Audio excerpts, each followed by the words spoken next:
Shalom dan puji Tuhan saudara atas kebaikan Tuhan pada setiap kita, sehingga pagi ini dengan izin Tuhan kita boleh bangun dengan tubuh yang sehat, pikiran cergas dan semangat yang berkobar-kobar untuk melayani Tuhan.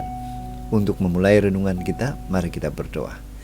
Bapa Syurgawi, terima kasih atas kebaikan-Mu karena bersama dengan kami sementara kami mendengar dan mempelajari firman Tuhan.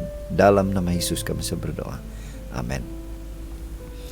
Saudara dan saudari yang dikasihi dalam Kristus, tajuk renungan kita pagi ini ialah rela menderita. Bagaimana mungkin ini boleh terjadi dalam hidup kita?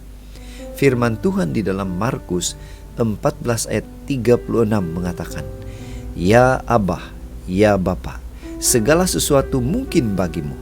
Ambillah cawan ini dari hadapanku, tetapi janganlah apa yang aku kehendaki, melainkan apa yang Engkau kehendaki." Saudara, bacaan kita hari ini saya ambil di dalam buku Markus, Injil Markus 14 ayat 32 hingga 42. Ini merupakan peristiwa di mana Yesus berada di Taman Getsemani untuk berdoa. Ada sebuah ilustrasi. Seringkali penderitaan yang parah sering membuat manusia mempersoalkan maksud Tuhan. Manusia meragukan, bahkan mencurigai Tuhan. Kadang-kadang pikiran dan kata-kata ini mungkin berlaku dalam diri kita. Jika Tuhan itu baik, mengapa Dia membiarkan saya menderita? Seringkali ketika penyakit tidak sembuh atau persoalan tidak selesai, kita menyalahkan Tuhan. Doa menjadi pemaksaan kehendak pribadi. Seperti, Tuhan, bukankah tidak ada yang mustahil bagimu? Jika Tuhan itu kasih, mengapa Tuhan tidak menyembuhkan saya? Saudara, inilah kadang-kadang situasi yang berlaku dalam hidup kita. Mari kita kembali kepada bacaan firman Tuhan. Membaca kisah kesengsaraan Yesus, nampak sekali keistimewaan pribadinya. Sejak awal Yesus menyadari bahwa Dia diutus oleh Bapa untuk menanggung dosa kita. Beberapa kali Yesus memberitahu para muridnya tentang penderitaan dan kematian yang Dia bakal hadapi. Bagaimanapun, kesengsaraan yang dihadapinya luar biasa berat dan berada jauh di atas jangkauan imajinasi manusia. Penghinaan, kesakitan dan keterpisahan dengan Bapa merupakan hukuman teramat berat atas dosa seluruh umat yang harus Yesus tanggung. Yesus memanjatkan permohonan agar tidak mengalami penderitaan itu. Namun yang penting ini yang perlu kita perhatikan. Dia mengutamakan kehendak Bapa. Kehendak Bapa itulah yang akhirnya terlaksana.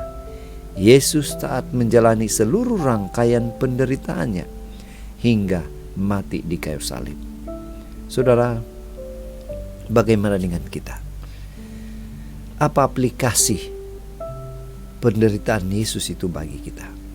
Sepatutnya kita juga berdoa sama seperti Yesus berdoa dalam menghadapi penderitaan. Memohon kelepasan dan penderitaan atau kesembuhan dari penyakit tidaklah salah sama sekali.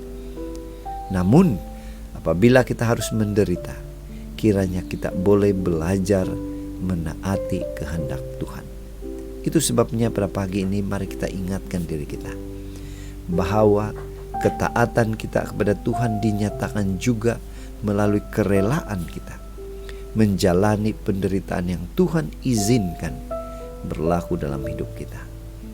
Inilah doa dan harapan kita, saudara.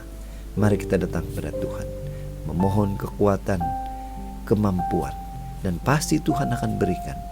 Dia akan memberikan kita kemampuan untuk menghadapi penderitaan yang bakal berlaku dalam hidup kita. Mari saudara, kita tetap setia, tetap semangat, tetap positif, dan tetap sihat bersama dengan Tuhan sampai Maranatha. Tuhan memberkati kita. Mari kita berdoa. Bapa Syurgawi, terima kasih karena pagi ini Tuhan mengingatkan kami kembali untuk terus setia dan taat akan perintah Tuhan. Dalam nama Yesus kami berdoa. Amin.